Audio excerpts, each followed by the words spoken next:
O Fluminense deu um susto na torcida, mas conseguiu uma boa vitória de 4-2 e assumiu a liderança do grupo. Isso mesmo, Fluminense haja emoção para o Fluminense nessa partida. Vou trazer as informações pós-jogo dessa partida, partidaça do Fluminense, muito importante, vitória, e ainda conseguiu fazer um saldozinho de gols ali, muito importante para a última rodada. Crédito do vídeo na descrição sobre essa repercussão aqui, o corte da mídia esportiva é muito bacana, você não pode perder. Se você é amante de futebol, se inscreve no canal, porque eu trago informações não só do Fluminense aqui, mas de Palmeiras, Flamengo, os principais times do Brasil e, claro, a cobertura completa dos times que estão no Mundial. Do Fluminense, meu Deus, hein? Como diz o outro, hoje foi teste para cardíaco, amigo. É isso, William. Boa noite. Vitória de virada do Fluminense sobre o Sun Hyundai. Esse estádio aqui das Laranjeiras hoje testou o coração de cada torcedor que estava aqui, principalmente no segundo tempo, quando o Fluminense chegou perdendo por 2-1, mas a virada veio e com 2 gols para assumir a liderança do Grupo F no Mundial de Clubes, passando o Borussia Dortmund por um golzinho. E se teve alguém que testou o coração aqui hoje, foi o Renato.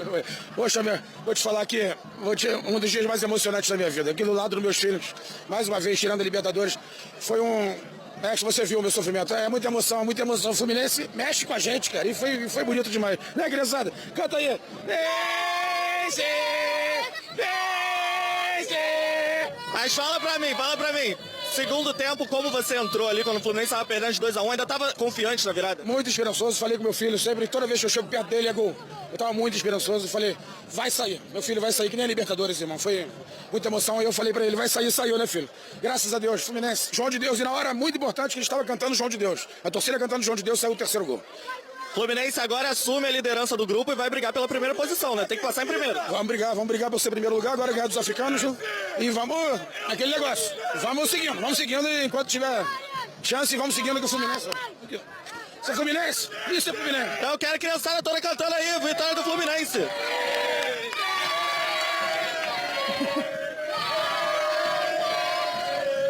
William, todo mundo tá louco da cabeça aqui no estádio Laranjeiras, ó.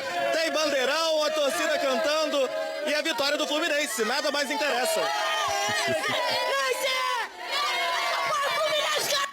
Opa! Aí. Não, o Chufo tá esperto. O microfone tá chavinho.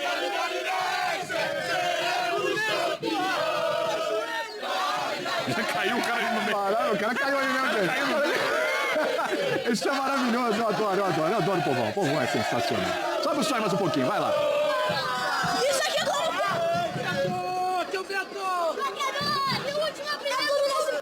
Opa, volta pra nós aqui que tá ficando perigoso. Mas é isso aí, eu já falei, o torcedor tem direito, hein? Pode falar o que quiser. A gente corta aqui o microfone, se escapar, escapou, mas isso aí a torcida é assim mesmo que funciona e tem que ser assim. Porque foi um jogo emocionante, nem era pra ser tão emocionante, né, Mário? Porque do jeito que começou, o Fluminense controlava o jogo, o Fluminense abriu 1-0, belo gol do Arias, mais uma partidaça do Arias, né? Sim. Mais um bom jogo do Arias, foi eleito melhor em campo, inclusive. 1-0, parecia que estava tudo controlado, até que a coisa degringolou, o Fluminense desorganizou de um jeito e parecia que aquele time contra o Borussia tinha sumido, né? Aquele time que enfrentou o Borussia tinha sumido, a gente não viu mais aquele Fluminense e quase que o Fluminense desse escapar aí, 3 pontos valiosíssimos, né? Tudo bem? Tudo bem, amigo? Um beijo pra você, Eugênio, Birner, fã de esportes que nos acompanha. Na verdade, nem era aquele Fluminense, né? Pois O Renato é. mexeu bastante na escalação. Pois é. E eu Muitas mudanças. Exatamente, muitas mudanças. Nas laterais, tira um volante, 5 no volta total. o Ganso, 5 no total. Meio. Cano como referência. Eu até gostaria de falar, né, de uma bagunça organizada, mas demorou para essa bagunça se tornar organizada, porque mexe muito no segundo tempo, enfim. Quando a gente olhou muito do que foi o Sun contra o Mamelodi, ali tinha uma zona onde o Ganso poderia de fato atuar. Assim, o Sun perdeu naquela partida, teve ainda, né, além do 1-0, teve gols anulados, poderia ter perdido mais ainda pelo placar. Tinha uma zona de fato ali para o Ganso trabalhar. Mas eu acho que ele não conseguiu e, além de tudo, achei a equipe com uma concentração bem baixa, sabe? Não era o Borussia do outro lado, né? Subiu muito ali, aquela adrenalina absurda, você atingiu e aí você dá aquela relaxada.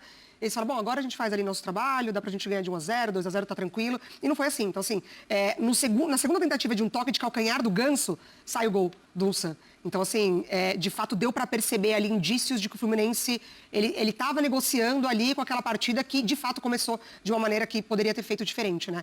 Mas termina, o resultado importante. Excelente. Porque agora, empate, tá tranquilo. Mas precisa, de fato, o Renato faz isso muito bem, né? Sim. Precisa, de fato, identificar o que aconteceu. Então, Biner, eu tive a mesma sensação da Mari vendo o jogo, que, assim, primeiro não era o Borussia do outro lado, aí o nível de concentração já não estava o mesmo, e quando fez 1-0 deu aquela impressão que, opa, agora tá tudo assim do jeito que a gente quer. né? E vamos tocar aqui e tal, etc. Senti o Fluminense dando uma leve acomodada, não estou dizendo que foi proposital, é uma coisa meio que instintiva, que acontece, é natural. Mas que instintivamente o Fluminense meio que deu uma relaxada. Você entendeu dessa forma também ou não? Tudo bem, Berneto? Tudo bem, William? Boa noite a você, Mari, Eugênio, aos fãs e às fãs do esporte. Eu, em primeiro lugar, eu acho que a entrada do Ganso tinha tudo a ver com o jogo. Porque contra o Dortmund era obrigatório ter um meio campo mais reforçado, você tem um time que vai te atacar, que vai levar bastante perigo. Sim. Você troca um volante por um jogador com muito passe, você aumenta a chance de construir, ainda mais colocando o centroavante, que finaliza melhor que o Everaldo, se estiver bem.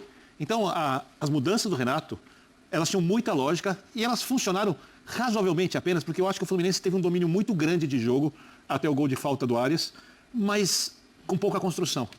Mesmo tendo jogador com mais qualidade técnica no meio campo do que os jogadores que entraram no segundo tempo e que mudaram a cara do jogo.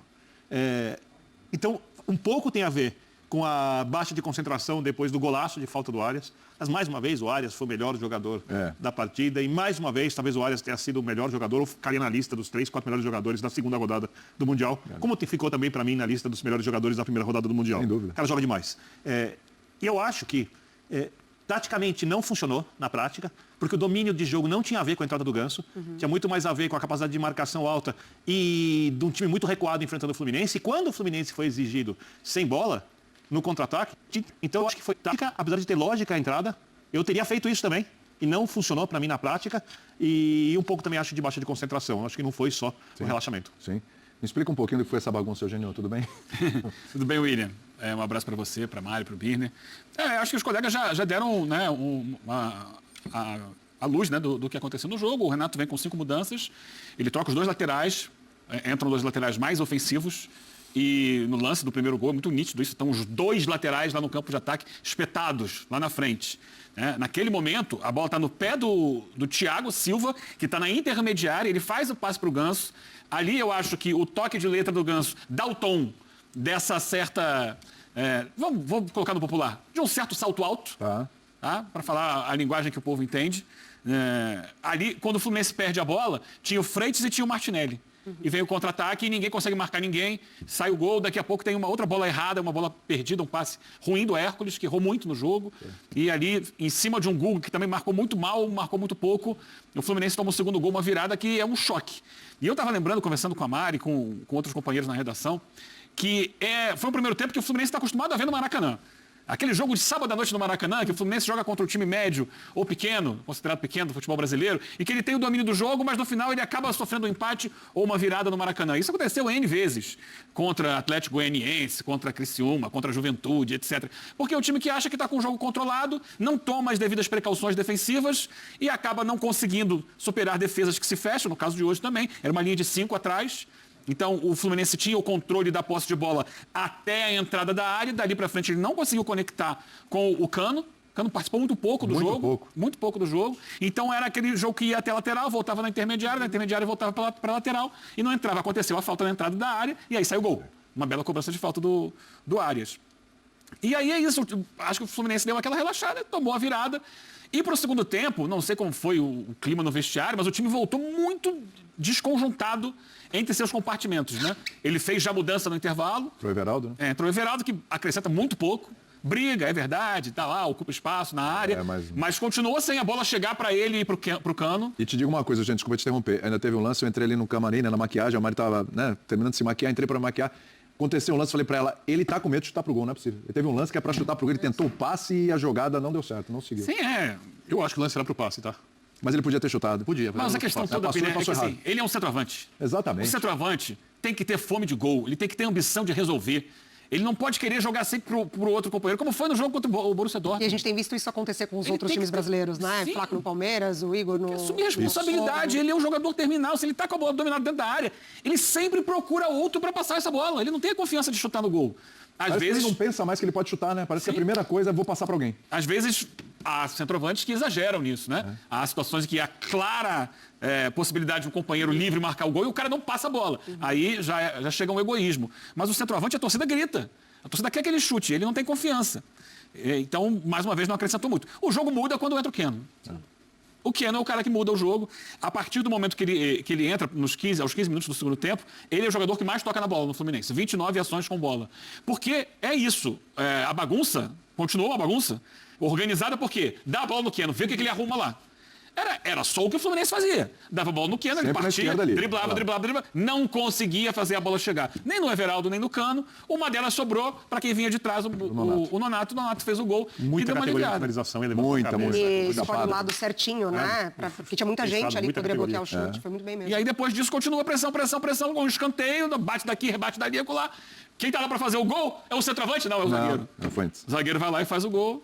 E aí se abre, né? O Santos sai para o jogo e tem a possibilidade do quarto gol num belo cruzamento do Arias, porque é um dos dois melhores jogadores do Fluminense nessa partida. Você falou É isso aí, amante do futebol. O Fluminense passou um ufa-ufa, tomou uma virada aí surpreendente, estranha, mas conseguiu revirar o jogo e terminou 4-2. Teve golaço, teve de tudo. E haja coração pro torcedor do Fluminense tricolor carioca, mas assumiu a liderança do grupo, muito importante, e já encaminhou ali praticamente 99% certo a sua classificação.